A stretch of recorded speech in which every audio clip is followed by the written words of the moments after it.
Vanakkam and welcome back to my channel. This is Aafrins. Breaking the break after a long time. So in the summer ku or comeback kudukrappa summer special recipe oda ungala meet pannum nenichen. Methi Haana அப்படிங்கிறது வெந்தய சாதம். இது ரொம்ப simple and ஹெல்த்தியான recipe. இது ஜென்ரலாக summer டைமில் weekly once எடுத்துக்கிட்டோன்னா உடம்புக்கு ரொம்பவே நல்லது, குளிர்ச்சி. இந்த ரைஸ் நம்ம புழுங்கல் அரிசியிலையும் ரெடி பண்ணலாம், பச்சை அரிசியிலையும் ரெடி பண்ணலாம். இந்த இன்க்ரீடியன்ட் ஸ்லைட் பார்த்துக்கோங்க, உள்ள நான் டீட்டெயிலாக உங்களுக்கு எக்ஸ்பிளைன் பண்ணுறேன். நான் இன்றைக்கி ரெடி பண்ணுறது புழுங்கல் அரிசியில் தான் ரெடி பண்ணுறேன். 400 கிராம் அரிசிக்கு என்னென்ன மசாலா இன்க்ரீடியன்ட்ஸ் தேவைங்கிறத சொல்கிறேன். முதல்ல அரிசியை நல்லா க்ளீன் பண்ணி வாஷ் பண்ணிவிட்டு ஒரு அரை மணி நேரம் தண்ணியில் ஊற வச்சுருங்க.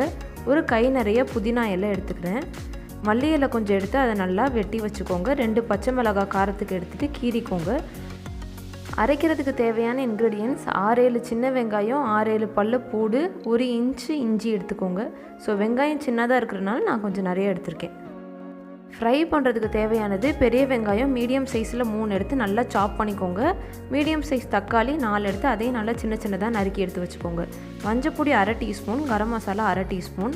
கரம் மசாலா வீடியோ நான் ஆல்ரெடி ஷேர் பண்ணியிருக்கேன். மெயின் இன்க்ரீடியன்ட் வெந்தயம் 1 டேபிள் ஸ்பூன் எடுத்துக்கிறோம். இந்த இன்க்ரீடியன்ட்ஸ் எல்லாமே இருந்தால் போதும், அரை மணி நேரத்துக்குள்ளே இந்த ரைஸை ஈஸியாக நம்ம ரெடி பண்ணிடலாம். மேத்தி ஹானாக்கு பெஸ்ட்டான காம்பவுண்ட் பார்த்திங்கன்னா புதினா சட்னி தான். அதுக்குரிய இன்க்ரீடியன்ட்ஸ் அண்ட் டூஹோவையும் நான் இன்றைக்கி உங்களோட ஷேர் பண்ணுறேன். இந்த ஸ்லைடை செக் பண்ணிக்கோங்க, உள்ளே நான் டீட்டெயிலாக எக்ஸ்பிளைன் பண்ணியிருக்கேன். புதினா இலை ஃப்ரெஷ் லீவ்ஸு ஒரு கை நிறைய எடுத்துக்கிறோம். சாதத்தில் யூஸ் பண்ண மல்லி இலையோட தண்டுங்கள்லாம் இருக்குது பார்த்திங்களா, தண்டில் அவ்வளோ சத்து இருக்குது. ஸோ மல்லியோட தண்டுகளை மட்டும் இங்கே ஆட் பண்ணிக்கிறோம். காரத்துக்கு ஏற்ற மாதிரி பச்சை மிளகா வச்சுக்கோங்க. ஒரே ஒரு பெரிய வெங்காயம் இல்லைனா 4-5 சின்ன வெங்காயம் சேர்த்துக்கலாம். இது கூட ஒரு சில தேங்காவை கட் பண்ணி அரைச்சாலும் சரிதான், துருவி அரைச்சாலும் சரிதான். தேங்காய் ஒரு சில்லு எடுத்துக்கிறோம். ஒரு சின்ன லெமன் சைஸ்க்கு புளி எடுத்துக்கிறேன். தேவையான அளவுக்கு கல்லுப்பு சேர்த்து இது எல்லாத்தையும் மிக்சரில் ஆட் பண்ணி அரைச்சிக்கோங்க. லைட்டாக தண்ணி விட்டுட்டு சட்னி நல்லா கட்டியாகவே அரைச்சி எடுத்துக்கலாம். எதையுமே வணக்க வேணாம், டைரெக்டாக அப்படியே அரைச்சி எடுத்து வச்சிடலாம். ஸோ சைடு டிஷ் இப்போ ரெடி. ஆல்ரெடி நான் சொல்லியிருந்த மாதிரி சின்ன வெங்காயம், பூடு, இஞ்சி இது 3ஐயும் ரைஸுக்காண்டி நான் அரைச்சி எடுத்து வச்சுக்கிறேன். இப்போது குக்கரை ஸ்டவ்வில் ஏற்றியாச்சு. ஹீட் ஆனதுமே 2 tablespoon ghee, 2 tablespoon எண்ணெய் சேர்த்துக்கோங்க.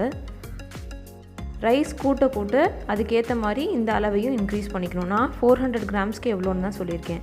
ஸோ எண்ணெய் சூடானதுக்கப்புறமா முதல்ல வெந்தயத்தை இதில் ஆட் பண்ணி அதை நல்லா ஃப்ரை பண்ணுங்கள். அது நல்லா ப்ரௌனாக டர்ன் ஆகிற வரைக்கும் நல்லா வறுத்துக்கோங்க. வெந்தயம் நல்லா வறுபட்டதுக்கப்புறமா நம்ம சாப் பண்ணி வச்சுருக்கிற பெரிய வெங்காயத்தை இது கூட ஆட் பண்ணிக்கலாம். பெரிய வெங்காயம் ஆட் பண்ணி அதை நல்லா ஃப்ரை பண்ணிக்கோங்க.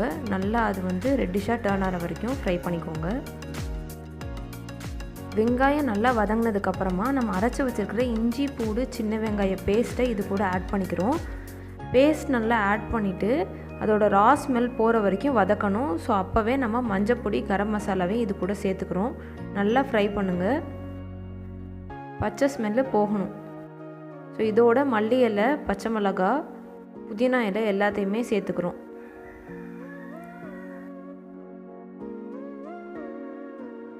இது எல்லாமே நல்லா ஃப்ரை ஆனதுக்கப்புறமா நம்ம சாப் பண்ணி வச்சுருக்கிற தக்காளி இது கூட ஆட் பண்ணிக்க போகிறோம். தக்காளி நல்லா சின்ன சின்னதாக நறுக்கி எடுத்துக்கோங்க. தக்காளி நல்லா வதங்குற வரைக்கும் வெயிட் பண்ணிவிட்டு தேவையான அளவுக்கு கல் உப்பு இது கூட சேர்த்துக்கிறோம்.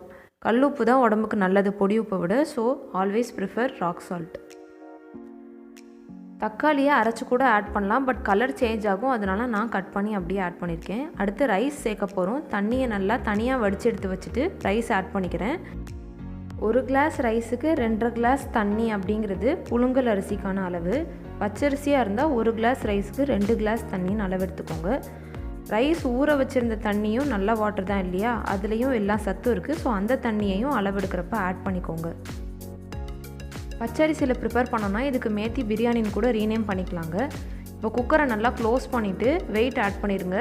3 விசில்ஸ்க்கு அப்புறமா ஓப்பன் பண்ணி பார்த்தீங்க அப்படின்னா இப்படி பர்ஃபெக்டான கன்சிஸ்டன்சியில் ரைஸ் ரெடி ஆகிருக்கும். நல்லா மிக்ஸ் பண்ணி விட்டுட்டு இதை நம்ம சர்வ் பண்ணிக்கலாம். நெய் பிரியர்கள் இருந்தீங்க அப்படின்னா இந்த ரைஸ் மேலே லைட்டாக கீ அப்படி தூவி விட்டு சாப்பிடுங்க, இன்னும் ரொம்ப சூப்பராக இருக்குங்க.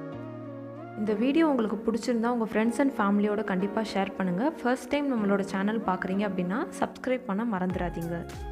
இன்ஸ்டாகிராம் யூசர்ஸ் என்னோட இன்ஸ்டா பேஜையும் தவறாமல் செக் பண்ணுங்கள், ஆஃப்ரின்ஸ் CookHouse. உங்களோட கமெண்ட்ஸ் ஏதாவது இருந்துச்சுன்னா அதை கமெண்ட் பாக்ஸில் ஷேர் பண்ணுங்கள். Most welcome. தேங்க்ஸ் ஃபார் வாட்சிங் திஸ் வீடியோ. இன்னொரு இன்ட்ரெஸ்டிங்கான வீடியோவோட நான் உங்களை நெக்ஸ்ட் வீக் மீட் பண்ணுறேன். Until then, bye bye and take care.